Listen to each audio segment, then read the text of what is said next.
హరివంశము శ్రీ గణపతి సచ్చిదానంద స్వామీజీ part 47. Rukmini Devi యొక్క సంతానేచ్ఛ. పవిత్రమైన వామన చరిత్రను విన్న జనమేజయుడు ఇలా ప్రశ్నించాడు. వైశంపాయన మహర్షి, విష్ణుదేవుడి అవతార కథలు చాలా చెప్పారు, చాలా బాగున్నాయి. అయితే నా మనస్సు మళ్ళీ శ్రీకృష్ణుడి వైపుకే లాగుతోంది. పూర్వం ఒకసారి శ్రీకృష్ణుడు స్వయంగా కైలాస శిఖరానికి వెళ్ళి శంకర దర్శనం చేశాడని నేను విన్నాను. అంతేకాక శ్రీకృష్ణుడు శివుణ్ణి గురించి తపస్సు చేశాడని కూడా విన్నాను. ఆ విధంగా హరిహరులు ఇద్దరూ కలుసుకున్నారని తెలిసి ఇంద్రాది దేవతలు అంతా అక్కడికి వచ్చి హరిహరులు ఇద్దరిని ఏకకాలంలో పూజించుకున్నారని, ఏకత్వాన్ని కీర్తించారని కూడా విన్నాను.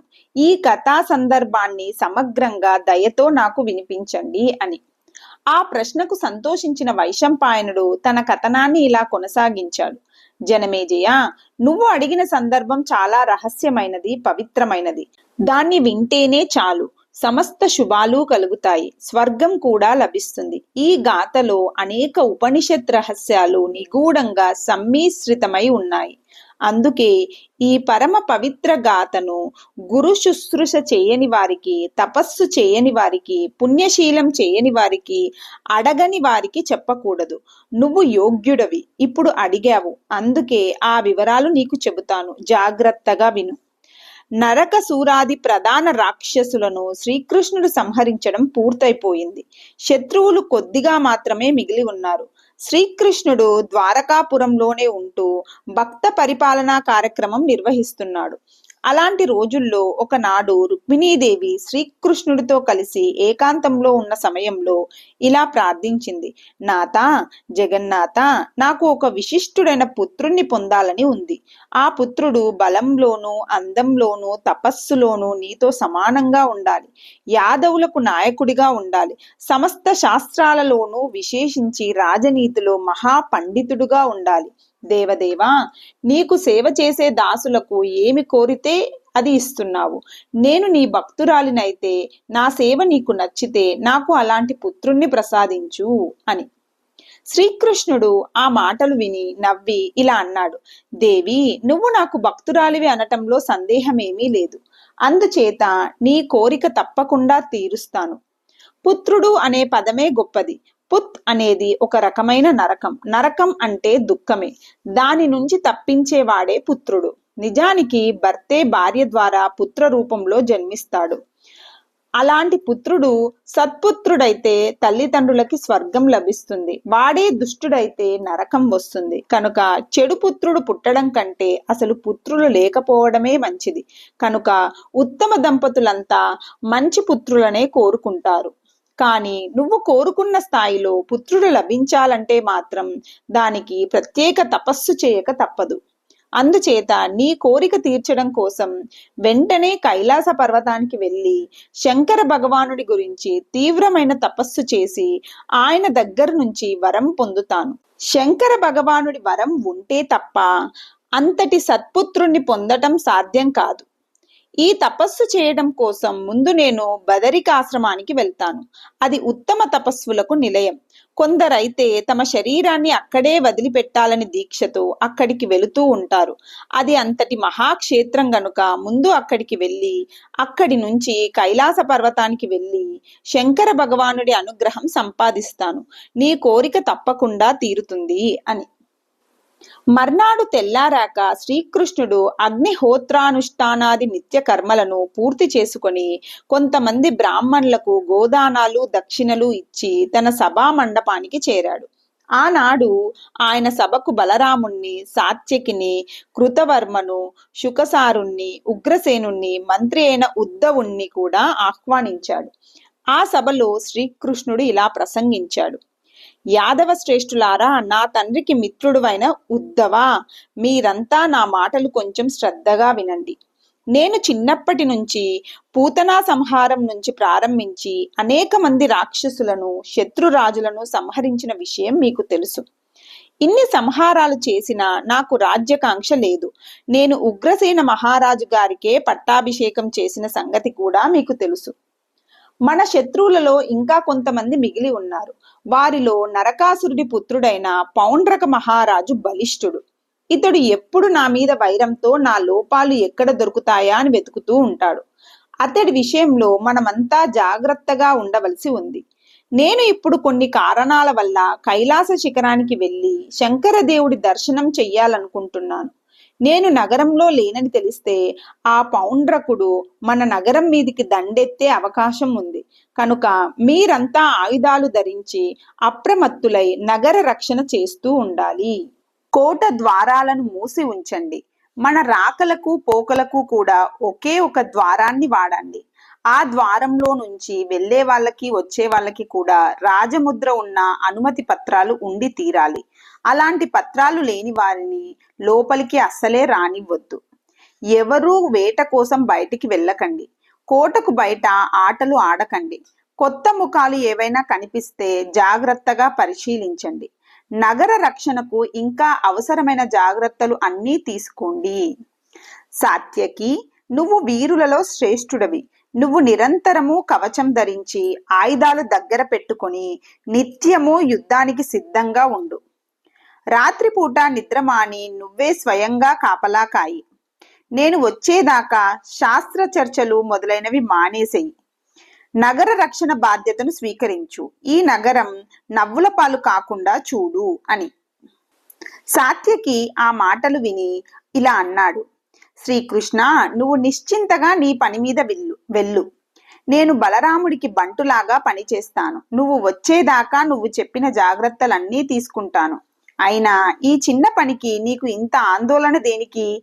నీ దయ ఉంటే నేను దేవతలనైనా జయించగలను. ఈ పౌండ్రకుడు ఏమి లెక్క? కనుక నీవు నిశ్చింతగా బయలుదేరు అని.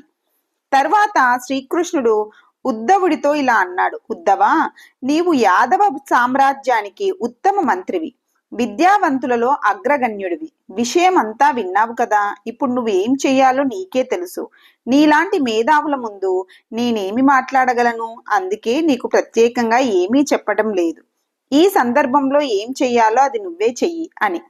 ఈ మాటలు విన్న ఉద్ధవుడు ఇలా సమాధానం చెప్పాడు. దేవా గోవిందా, ఇవేం మాటలు? నీ ముందు నేనెంత? నీ మాటలు నా మీద నీకు గల ప్రీతిని వ్యక్తం చేస్తున్నాయి అంతే. విద్యలకు రాజనీతికి నిన్ను మించిన నిధి ఇంకెవరున్నారు? బ్రహ్మవేత్తలే నీ గురించి మాట్లాడుతూ ధ్యాతవు, ధ్యేయానివి, ధ్యానానివి కూడా నువ్వే అని చెబుతున్నారు. యాదవులకే కాక దేవతలకు కూడా నువ్వే నిజమైన రక్షకుడవు. అటువంటి నీ ముందు నేనెంత? నా పాండిత్యం ఎంత? నా రాజనీతి ఎంత? నీ ఆజ్ఞను నేను శిరసా వహిస్తున్నానని చెబుతాను. మరో మాట మాట్లాడను అని. తరువాత శ్రీకృష్ణుడు ఆ సభలోని ఇతర యాదవ వీరులకు కూడా ఇలాంటి జాగ్రత్తలే చెప్పాడు. ముఖ్యంగా తన అన్నగారైన బలరాముడికి ప్రార్థనాపూర్వకంగా మరిన్ని జాగ్రత్తలు చెప్పి ఇక తను కైలాస పర్వత ప్రయాణానికి సిద్ధమయ్యాడు. శ్రీకృష్ణుడి బదరీ ప్రయాణం. ఈ విధంగా నగర రక్షణకు కావలసిన ఏర్పాట్లన్నీ చేసుకున్నాక శ్రీకృష్ణుడు గరుత్మంతుణ్ణి స్మరించాడు. వెనువెంటనే అక్కడికి గరుత్మంతుడు వచ్చి వాలాడు. గరుత్మంతుడు వస్తూనే మోకాళ్ళ మీద వంగి శ్రీకృష్ణుడికి నమస్కరించి, విష్ణు జగత్పతే దేవదేవేశ హరి నమోన్నమః నమోన్నమః అంటూ వందనాలు చేశాడు.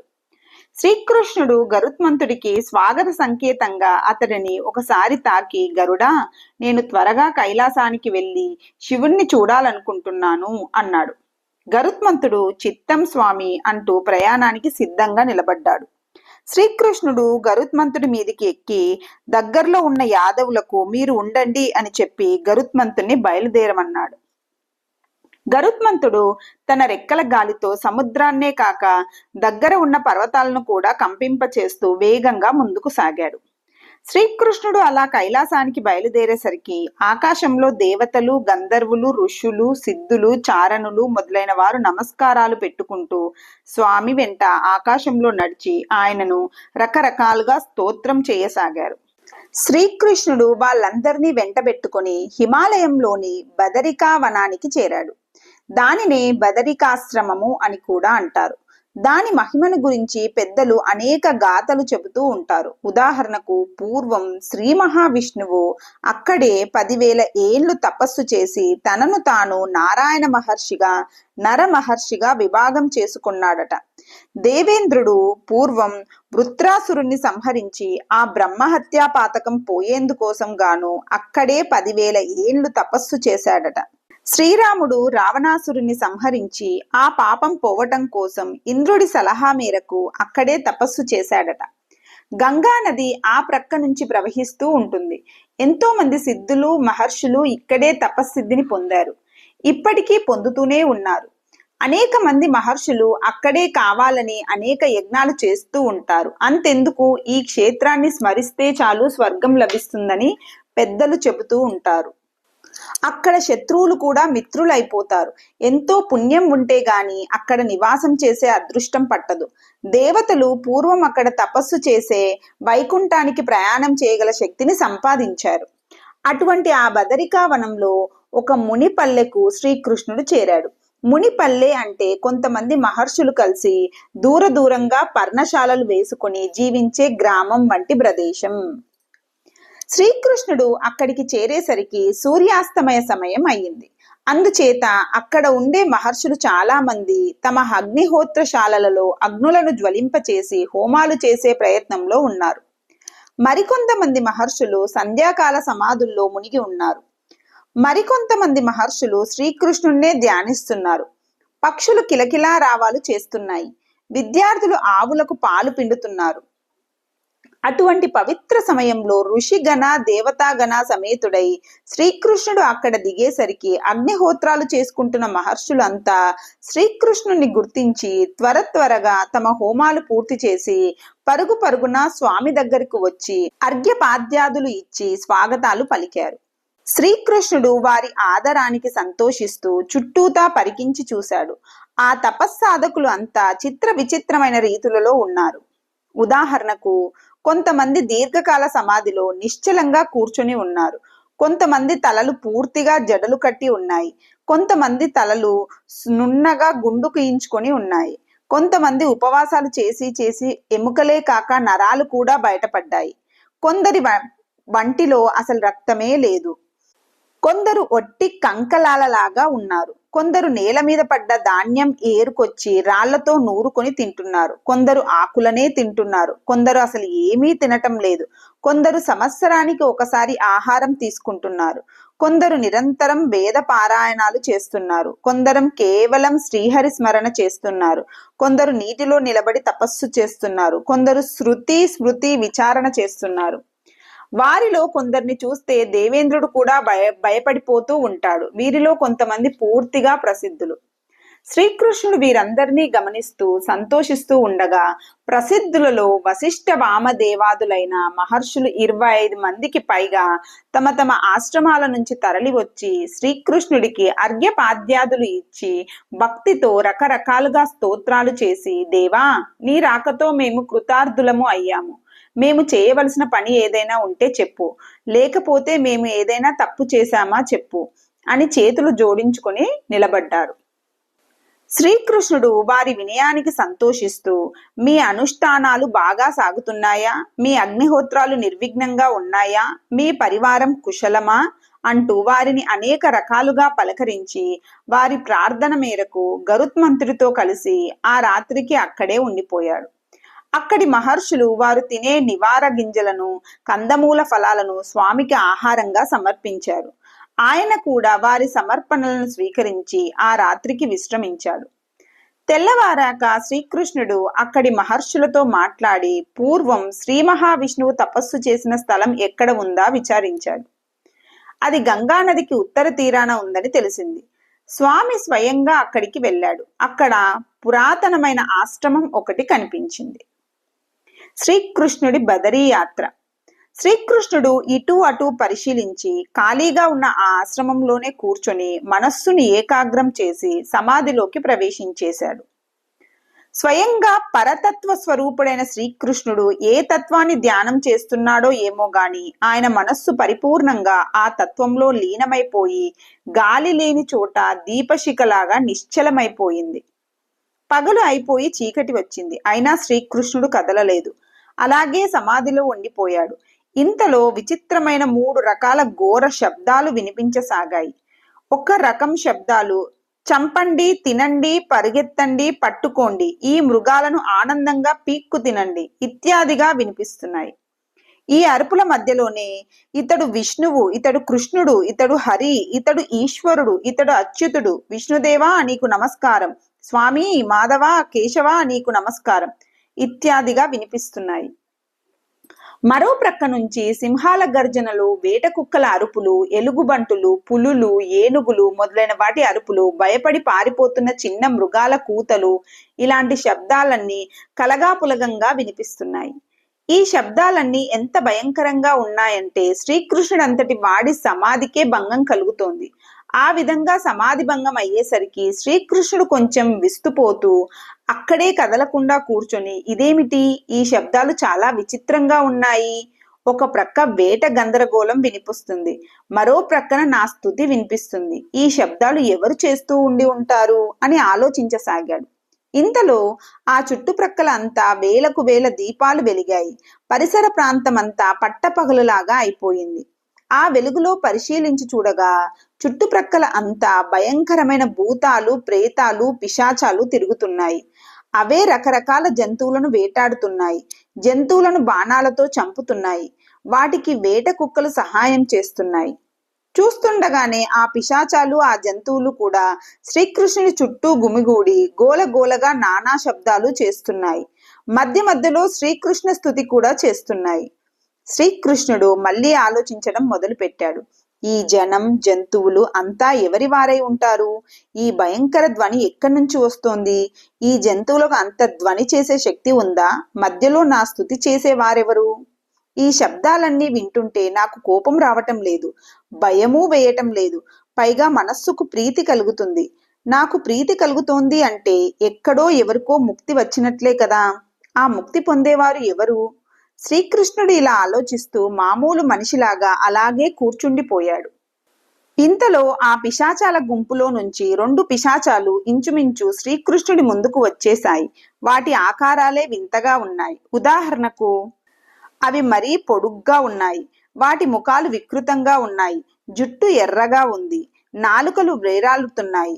దవడలు ఉబ్బి ఉన్నాయి. అవి హాహా హీహీ అని అరుస్తున్నాయి. మాంసపు ముక్కలు నములుతున్నాయి. మనుష్యుల ప్రేగులు ఒళ్ళంతా చుట్టుకున్నాయి. వాటి చేతులలో ఉన్న శూలాలకు మానవుల శిరస్సులు గుచ్చబడి ఉన్నాయి. మధ్య మధ్యలో అవి ప్రక్కనున్న శవాలను కాళ్ళు చేతులు పట్టుకొని గుంజుతున్నాయి. వెకిలిగా నవ్వుతున్నాయి. వాళ్ళ వింత భాషలో ఏదో మాట్లాడుతున్నాయి. కాళ్లతో చెట్లను తన్ని ఊపేస్తున్నాయి. పళ్ళు కొరుకుతున్నాయి. మధ్యలో నాలుకలు బయటకు చాచి పెదవులు నాక్కొంటున్నాయి. మధ్య మధ్యలో కృష్ణ కృష్ణ మాధవ అని అరుస్తున్నాయి. ఇలా ఈ విరుద్ధ ప్రవృత్తులను శ్రీకృష్ణుడు గమనిస్తూ ఉండగానే అంతకంటే మరో విచిత్రం జరిగింది. అప్పటిదాకా పిశాచ భాషలో అరిచిన ఆ పిశాచాలు మానవ భాషలోకి వచ్చి ఒకదానితో ఒకటి ఇలా మాట్లాడుకోసాగాయి. మనకు విష్ణువు ఎప్పుడు కనిపిస్తాడు? ఆ విష్ణువు ఇప్పుడు ఎక్కడ ఉన్నాడు? ఆయన కోసం ఎక్కడ వెతకాలి? అయినా ఆ దేవేశుడు ఇక్కడెక్కడ ఉంటాడు? ఎందుకుంటాడు? బ్రహ్మవేత్తలు ఆయన ఇంద్రుడికి తమ్ముడు అంటున్నారు. మరో ప్రక్క ఆయనకు పుట్టుక లేదంటున్నారు. అలాంటి వింత పురుషోత్తముడిని చూడాలని మనం ప్రయత్నిస్తున్నాము. ప్రళయకాలంలో ఈ లోకాలన్నీ ఆయనలోనే లీనమైపోతాయట. అలాంటి స్వామిని మనం ఎక్కడ చూస్తాం? ఈ సృష్టి మొత్తం కలిపితే ఆయన యొక్క విరాట్ రూపమేనట. అలాంటి స్వామిని చూడాలని మనం ప్రయత్నం చేస్తున్నాం. మనకు ఇలాంటి భయంకరమైన పిశాచ జన్మ ఎలా వచ్చింది? ఈ రూపాన్ని చూస్తేనే అందరూ భయపడుతున్నారు. మనం పూర్వజన్మల్లో మహా పాపాలు చేసి ఉంటాము. అందుకే ఈ రూపం వచ్చి ఉంటుంది. అయినా మనకు ఈ రూపం మీదే మహాప్రీతి ఉంది కదా. పిశాచ జన్మ అయితేనేం, మనిషి జన్మ అయితేనేం, మొదట్లో అందరూ చిన్నపిల్లల్లాగానే ఉంటారు. ఆ దశలో వారికి ధర్మాధర్మాలు ఏమీ తెలియవు. కొంతకాలం పోయేసరికి యవ్వనం వస్తుంది. అప్పుడు ధర్మాధర్మాలు తెలుస్తాయి. కానీ ఆ దశలో భోగలంపటత్వమే వెంటపడుతుంది. మరికొంతకాలం పోయేసరికి వార్ధక్య దశ వస్తుంది. అప్పుడు జ్వరాలు, రోగాలు, మానసిక చింతలు, ఇలా అన్నీ దుఃఖాలే. ఆ దశలో కూడా జీవులు పరమాత్మ కోసం ప్రయత్నం చేయలేరు. ఈ దశలో ఉండగానే వారు మరణించి మళ్ళీ మరో తల్లి కడుపులో పుడతారు. ఆ గర్భవాసమే పెద్ద నరకం. కొన్నాళ్ళు ఆ దుఃఖాన్ని అనుభవించి ఎలాగో అలా తల్లి గర్భంలో నుంచి బయటపడి భూమి మీద పడతారు. భూమి మీద పడ్డ దగ్గర నుంచి మళ్ళీ పరహింస మొదలు, పాపాలు మొదలు. ఈ చక్రం ఎప్పటికీ ఆగనే ఆగదు. ఎన్ని ఆయుధాలతో కొట్టినా ఈ చక్రం పగలదు. మానవుల్లో అయితే ఈ ప్రవృత్తి మరీ ఎక్కువ. ఎవడైనా రాజు కనిపిస్తే వీణ్ణి ఎలా చంపడమా అని ఆలోచిస్తారు. డబ్బు కనిపిస్తే దొంగిలిద్దామా ఆలోచిస్తారు. కొంచెం సాధువుగా ఉన్నవాడు కనిపిస్తే వాణ్ణి పీడిస్తారు.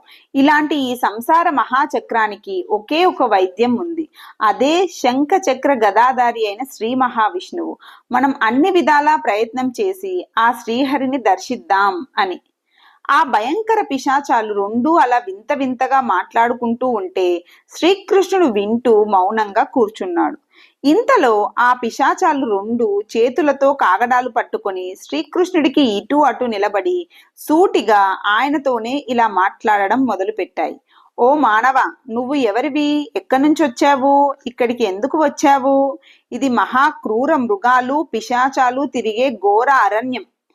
ఇక్కడ నువ్వెందుకు కూర్చున్నావు? నిన్ను చూస్తే సుకుమారంగా కనిపిస్తున్నావు. కళ్ళు పద్మాల్లాగా ఉన్నాయి. ఒళ్ళు నల్లగా ఉంది. మొత్తం మీద నువ్వు మేము విన్న విష్ణువులాగే ఉన్నావు.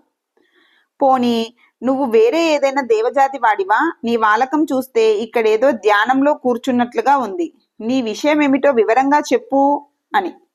ఆ మాటలు విని శ్రీకృష్ణుడు ఇలా అన్నాడు. నన్ను అందరూ క్షత్రియుడు అంటారు. యదువంశంలో పుట్టాను. నేను క్షత్రియ వృత్తిలోనే ఉన్నాను. దుష్టులను శిక్షించడమే నా పని. ప్రస్తుతం నేను శంకర భగవాను దర్శించాలనే సంకల్పంతో కైలాసానికి వెళ్లే ప్రయత్నంలో ఉన్నాను. ఆ దారిలో ఇక్కడ కూర్చుని ధ్యానం చేస్తున్నాను. ఇది నా కథ. ఇక మీ సంగతి ఏమిటో చెప్పండి. ఇది మహర్షులుండే ఆశ్రమం. పవిత్ర ప్రశాంత ప్రదేశం. ఇది వేట కుక్కలు పిశాచాలు రాదగ్గ ప్రదేశం కాదు. ఇక్కడ ప్రాణహింసే ఉండదు. ఇక్కడ వేటేమిటి? ఈ సైన్యం ఎవరిది? ఈ కుక్కలేమిటి? వీటి వల్ల ఇక్కడి మహర్షులకు తపోభంగం జరిగితే నేను చూస్తూ ఊరుకోను. మీరు ఇంతకు మించి మహర్షుల ఆశ్రమం వైపు ఒక్క అడుగు కూడా ముందుకు వేయటానికి వీలు లేదు. అలా వేస్తే నా బలమేమిటో నేను చూపించవలసి ఉంటుంది. ఇంతకు మీ వివరాలు ఏమిటి చెప్పండి అని. ఘంటాకర్ణ వృత్తాంతము. ఈ మాటలు విని ఆ పిశాచాలలో మరింత పొడుగ్గా ఉన్న పిశాచం ఇలా సమాధానం చెప్పింది. మానవా, నీకు వినాలని ఉంటే మా కథ చెబుతాం విను. మున్మందుగా జగన్నాథుడైన శ్రీకృష్ణుడికి నమస్కరించి నా కథంతా యథాతథంగా చెబుతాను. నా పేరు ఘంటాకర్ణుడు. చూస్తూనే ఉన్నావు కదా, నేను భయంకర ఆకారుణ్ణి, పిశాచ జాతివాణ్ణి, మాంసభక్షకుణ్ణి. ఇంతెందుకు, రెండవ మృత్యుదేవత వంటి వాణ్ణి, శంకర భగవానుడికి మిత్రుడైన కుబేరుడికి అనుచరుణ్ణి. వీడు నా తమ్ముడు. ఈ సైన్యం నాదే. ఈ వేట కుక్కలు నావే. పూర్వం విష్ణునామం నా చెవుల్లో పడరాదని నియమం నాకు ఉండేది. అలా విష్ణునామం వినిపించకుండా ఉండడం కోసమే చెవులకు గంటలు కట్టుకొని తిరిగేవాణ్ణి. అందుకనే నాకు ఘంటాకర్ణుడు అనే పేరు వచ్చింది. నేను విష్ణువును ద్వేషిస్తూ శివుణ్ణి ఆరాధిస్తూ ఉండేవాణ్ణి. ఆ శివారాధన మరీ తీవ్రమై చివరికి శివుడు నాకు ప్రత్యక్షమై వరం కోరుకోమన్నాడు. నేను ముక్తి కావాలి అన్నాను. ఆ మాట విని శంకర భగవానుడు నవ్వి, అందరికీ ముక్తినిచ్చేవాడు శ్రీ మహావిష్ణువే, ఇందులో సందేహం లేదు. కనుక నువ్వు బదరీవనానికి వెళ్ళి అక్కడ నరనారాయణ ఆశ్రమంలో శ్రీహరిని ధ్యానించు. అలా చేస్తే నీకు ముక్తి వస్తుంది అని దయగా చెప్పాడు. అలా చెప్పిన శంకర భగవానుడు శ్రీహరి తత్వాన్ని నాకు కొంత వివరించాడు. తర్వాత ఇతర పెద్దల వల్ల కూడా తెలుసుకున్నాను. అలా నేను తెలుసుకున్న విషయాల మీద నీకు ఆసక్తి ఉంటుందో ఉండదో కానీ ఆ శ్రీహరి ప్రస్తుతానికి భూమి మీద అవతరించి ఉన్నాడట. పశ్చిమ సముద్ర తీరాన ఉన్న ద్వారకా నగరంలో నివాసం చేస్తున్నాడట. అందుకే ద్వారకా నగరానికి పోదామని బయలుదేరి దారిలో ఇక్కడ ఆగాను. ఈ ద్వారకా యాత్ర కోసం, శ్రీహరి దర్శనం కోసం మేమిద్దరం కొన్ని నియమాలు పట్టాం. శ్రీహరి యొక్క పూర్వావతార గాథలు చాలా విన్నాం. అవన్నీ మేమిద్దరం మాటి మాటికి మననం చేసుకుంటున్నాం. ఆ మననంతో పాటు మధ్య మధ్యలో శ్రీహరి ధ్యానం కూడా చేసుకుంటున్నాం. ఇప్పుడు మా నియమాల ప్రకారం మేము శ్రీహరి ధ్యానం చేసుకోవలసిన సమయం వచ్చింది. ఎందుకంటే ఇది అర్ధరాత్రి వేళ. మా పిశాచాలకు అర్ధరాత్రి ధ్యానమే ముఖ్యం కదా. కనుక మేము ఇక్కడ కూర్చుని ధ్యానం చేసుకోబోతున్నాం. నువ్వు దూరంగా పో అని. ఇలా అంటూనే ఆ ఘంటాకర్ణుడు ఒక సమతల ప్రదేశం చూసుకుని అక్కడ కూర్చుని బాగా మాంసం తిని రక్తం తాగి తన కుక్కలను వెంటపడి దూరంగా పారద్రోలి మళ్ళీ వచ్చి ఒక దర్భాసనం వేసుకొని దాని మీద నీళ్లు జల్లి ఆచమనం చేసి ప్రాణాయామం పట్టి సమాధి కోసం ప్రయత్నం ప్రారంభించాడు. శ్రీకృష్ణుడు ఆశ్చర్యంగా చూస్తూ ఉండగానే ఆ పిశాచిగాడు కొంతసేపు బహిరంగంగా స్తోత్రం చేయటం మొదలుపెట్టాడు. ఆ స్తోత్రంలో కొన్ని అంశాలు శ్రీకృష్ణుడికే ఆసక్తిదాయకంగా ఉన్నాయి. ఉదాహరణకు, ఓం నమో నారాయణాయ విష్ణవే ప్రభవిష్ణవే మమ భూయాన్మనఃశుద్ధి కీర్తనాత్తవ కేశవ.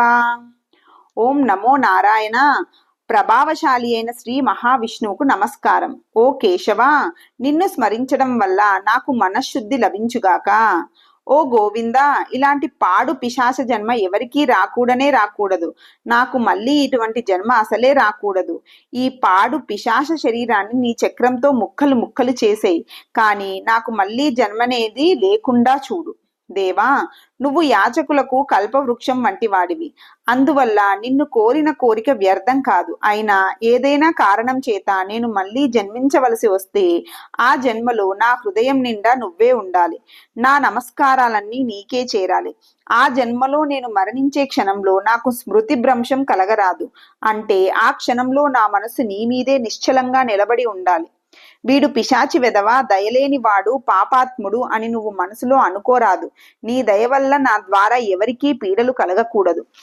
కేశవ, నా ఇంద్రియాలు కోరికల వెంట పరిగెత్తకూడదు. అలా పరిగెత్తకుండా సర్వదేవతలు నన్ను రక్షిస్తూ ఉండాలి. దేవా జనార్దన, నా మనస్సును నిర్మలంగా ఉంచు. ఎందుకంటే మనస్సు నిర్మలంగా లేనప్పుడు పై శరీరాన్ని ఎంత పవిత్రంగా ఉంచుకుంటే మాత్రం ఏమి ప్రయోజనం? నా వాక్కు పరనింద వైపు పోకుండా కాపాడు. నా మనస్సు పరుల ద్రవ్యాల వైపు, పరుల భార్యల వైపు పోకుండా కాపాడు. నాలో దయాబుద్ధి పెరిగేటట్లు చూడు. నీ మీద భక్తి పెరిగేటట్లు చూడు. సుఖాలలోనూ దుఃఖాలలోనూ, కామ ప్రవృత్తి సమయంలోనూ, భోజన సమయంలోనూ, ఇటూ అటూ తిరిగే సమయంలోనూ, మేలుకువలలోనూ, నిద్రలోనూ కూడా నా మనస్సు నీ మీదే లగ్నమై ఉండుగాక. ఓ జనార్దన, దేవదేవ, నమస్తేస్తు. ఆ ఘోర కారుడైన ఆ ఘంటాకర్ణ పిశాచుడు ఇలా ఉచ్చేస్వరంతో స్తోత్రం చేస్తూనే క్రమంగా సమాధిలోకి వెళ్ళిపోయాడు. శ్రీకృష్ణుడే ఆశ్చర్యపోయి చూస్తున్నాడు. ఘంటాకర్ణుడి మనస్సులో మంగళకారుడు అయిన శ్రీ మహావిష్ణువు నిశ్చలంగా నిలబడి ఉన్నాడు. వాడి నోటి వెంబడి ప్రణవనాదం అఖండంగా ప్రవహిస్తుంది. క్రమంగా వాడి మనస్సు శ్రీహరి రూపాన్ని దాటి ఓంకార ప్రతిపాద్యమైన పరబ్రహ్మ తత్వంలో లీనమైపోతుంది. ఈ పరిస్థితిని చూసిన శ్రీకృష్ణుడు, ఇలాంటి మాంసభక్షకుడికి, ఇంతటి రక్తపాన తత్పరుడికి ఇంతటి బ్రహ్మధ్యానం ఎలా కుదురుతోందబ్బా అని ఆలోచించసాగాడు. ఆయనకు ఇలా తోచింది, వీడు శివభక్తి మహిమ వల్ల శివమిత్రుడైన కుబేరుడి దగ్గర చేరాడు. కుబేరుడు వీడికి వాసుదేవ, కృష్ణ, మాధవ అంటూ నా నామాలను ఉపదేశం చేశాడు. కుబేరుడి మీద ఉండే ప్రీతి వల్ల వీడు సర్వకాల సర్వావస్థలోనూ, అంటే మాంసం తినేటప్పుడు, రక్తం తాగేటప్పుడు, జంతువుల్ని పీక్కు తినేటప్పుడు, చివరికి నిద్రలోను కూడా ఆ పేర్లనే స్మరించాడు. అంతేకాక తను చేసే పనులంటికి తను కర్త కాదని, ఆ వాసుదేవుడే కర్త అని తీవ్రంగా భావన చేశాడు. ఆ హరినామ కీర్తనకు, ఆ అకర్తృత్వ భావనకు పరిపాకంగా ఈ ఘంటాకర్ణుడికి అద్భుతమైన పుణ్యం సంక్రమించింది. దానివల్లే వీడికి ఇలాంటి సమాధి కుదురుతుంది. ఇక వీణ్ణి అనుగ్రహించక తప్పదు అని. ఈ విధంగా ఆలోచించిన శ్రీకృష్ణుడు శంఖచక్ర గదా పద్మభూషితమైన తన చతుర్భుజ మంగళ రూపంతో ఘంటాకర్ణుడి హృదయంలో సాక్షాత్కరించాడు. అప్పుడు ఘంటాకర్ణుడు ఆ సమాధి స్థితిలో అలాగే కళ్ళు మూసుకుని ఉండిపోయి లోపలే శ్రీహరికి ఇలా విన్నవించుకున్నాడు. అంతటా ఉండే శ్రీహరి నా మీద ప్రసన్నుడయ్యాడు. ఆ దివ్యమంగళ రూపాన్ని చూడగలుగుతున్నాను. నా జన్మ కృతార్థమైపోయింది. నా హృదయంలో ఉండే జీవబంధాలు తెగిపోయినాయి. నా ఇంద్రియాలు నాకు వశమైపోయినాయి. నాకు కోరికలే తొలగిపోయాయి. నాకు ఈ పిశాచ సంబంధం వదిలిపోయింది. నా తమ్ముడు కూడా విష్ణు భక్తుడు అయ్యాడు. క్రమంగా వాడు కూడా విష్ణు సాయుధ్యాన్ని అందుకుంటాడు అని. ఇలా లోపలే ఆలోచించిన ఘంటాకర్ణుడు మెల్లిగా తన ప్రాణాయాపు పట్టు వదిలి తన మెడలో ఉన్న పేగుల పోగులను తెంపి ప్రక్కన పారేసి శరీరాన్ని మామూలు స్థితిలోకి తెచ్చి ఇటు అటు చూసేసరికి పక్కనే కూర్చున్న శ్రీకృష్ణుడు కనిపించాడు. అతడి ఆశ్చర్యానికి అంతే లేదు. తనకు తపస్సమాధిలో ఏ శ్రీహరి దర్శనం ఇచ్చాడో ఆ శ్రీహరే ఇక్కడ నేల మీద కూర్చొని ఉన్నాడు. అతడికి ఆనందం అంగలమై, ఇదిగో ఈయనే విష్ణువు, నాకు సమాధిలో దర్శనం ఇచ్చిన విష్ణువు ఈయనే, ఆ శంఖ చక్ర గదాధారి ఈయనే, ఆ సహస్ర శీర్షుడు ఈయనే అని అరుస్తూ నవ్వుకుంటూ నాట్యాలు చేశాడు. ఆ నవ్వులు ఆ నాట్యాలే క్రమంగా ఒక మహాస్తోత్రంగా పరిణమించాయి. ఆ స్తోత్రం 35 శ్లోకాలకు పైగా సాగింది. ఆ స్తోత్రంలో శ్రీకృష్ణ భగవానుడి పూర్వావతార చరిత్రలే కాక ఈ అవతారంలోని అనేక ఘట్టాలు కూడా దొర్లిపోయాయి.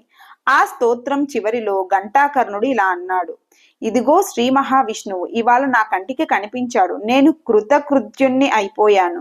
నాకు సాయుధ్య ముక్తి వచ్చేసింది. ఈ శ్రీహరి ఒకసారి మెరుపులాగా కనిపిస్తే చాలు, వాడికి ముక్తి చేతిలో పడ్డట్టే. అలాంటి శ్రీహరి ఇప్పుడు ఇక్కడ నా ఎదుట ప్రత్యక్షంగా కూర్చొని ఉన్నాడు.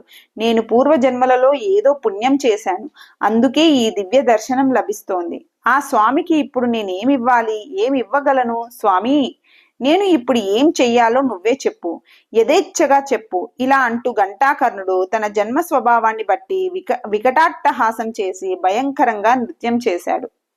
ఇలా తన ఓపిక ఉన్నంత వరకు నాట్యం చేసి చేసి చివరికి ఎటో పోయి ఒక చచ్చిపోయిన బ్రాహ్మణ శవాన్ని లాక్కొచ్చి శ్రీకృష్ణుడి ఎదురుగానే దాన్ని మధ్యలో 2 ముక్కలుగా నరికేశాడు. అందులో తల ఉన్న భాగాన్ని ఒక పెద్ద విస్తటిలో పెట్టి ఏవేవో మంత్రాలు చదివి నీళ్లతో ప్రోక్షించి మళ్ళీ శ్రీకృష్ణుడికి సమర్పించి ఇలా మనవి చేశాడు: జగన్నాథ, శ్రీకృష్ణ, ఇది మా పిశాచ శాస్త్రంలో ఉత్తమోత్తమైన భక్ష్యం. ఎందుకంటే ఈ చచ్చిపోయిన బ్రాహ్మణుడు చాలా ఉత్తముడు. పైగా ఈ శవఖండానికి నేను మంచి సంస్కారాలు చేశాను స్వామి, అందుకే నీకు ఇది సమర్పిస్తున్నాను.